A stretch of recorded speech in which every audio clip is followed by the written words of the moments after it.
Hello friends, welcome to my channel competitive English with primary TET. তো বন্ধুরা, আজকে এই ভিডিওতে কি আলোচনা করতে চলেছি তোমরা কিন্তু ইতিমধ্যে বুঝে গেছো।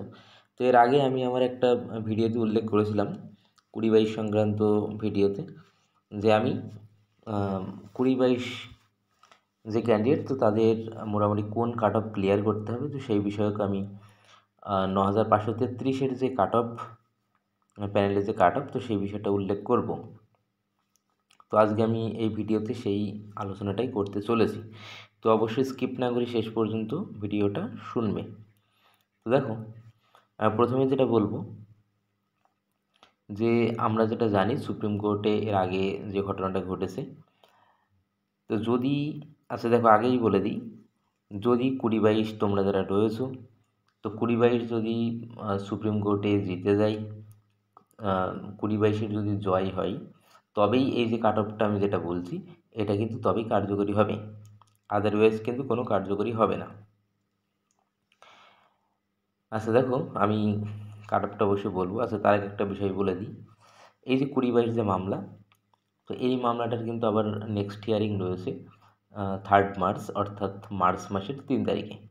তো সেই দিন আবার কী ঘটনা ঘটে সেটা আমরা দেখব। এবার আমি কাট অফটা বলি। তো এই যে কাট অফটা যেটা বলবো, এখানে ইউআর রয়েছে, ওবিসি, এ, বি, এসসি, এসটি, পিএইচ সব কিছুই রয়েছে। তো এই যে কাট অফ, এটা কিন্তু লাস্ট কাট অফ। এই কাট অফটা ক্লিয়ার করতে পারলেই অবশ্যই সে কিন্তু অবশ্যই চাকরি পাবে। আর তার জন্য অবশ্যই 20-22 যে মামলাটা, এই মামলাটা কিন্তু জয়লাভ করতে হবে।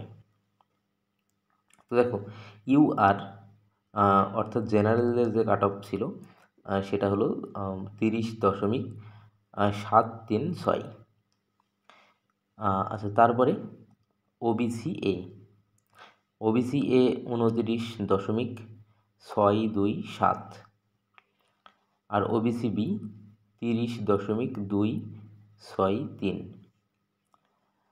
এবার এসসি, দেখো এসসিদের কাট অফ হলো 21.275।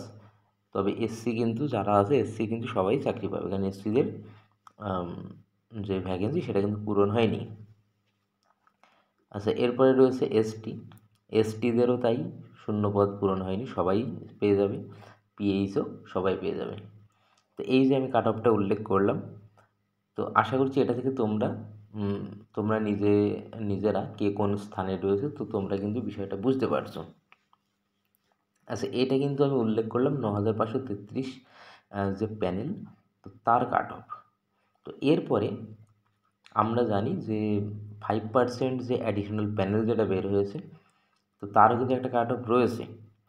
তবে ওটা 5% অ্যাডিশনাল প্যানেল, ওটা একটা আলাদা প্যানেল। তবে এখানে যে 20-22 যদি চাকরি পাই, কেসে জিতে গিয়ে যদি চাকরি পাই, তো তাহলে তাদেরকে খুব সম্ভবত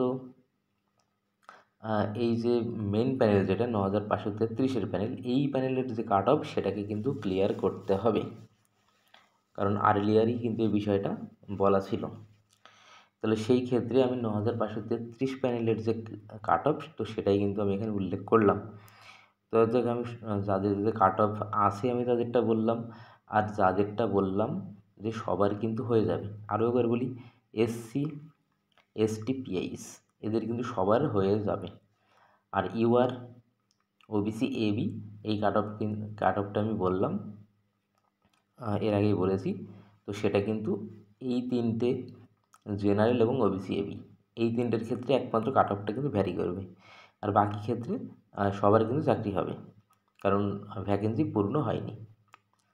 তো যাই হোক, আমি বিষয়টা তুলে ধরলাম। এর আগে আমি জানিয়েছিলাম আমি ভিডিও করে দেবো যদি রেসপন্স ভালো হয়, তোমরা অবশ্যই উল্লেখ করেছিলে, তাই এই ভিডিওটা কিন্তু বানিয়ে দিয়েছি। তো যাই হোক, তো প্রাইমারি সংক্রান্ত বিভিন্ন খবর পেতে অবশ্যই আমাদের চ্যানেলের সঙ্গে যুক্ত থাকবে। ধন্যবাদ।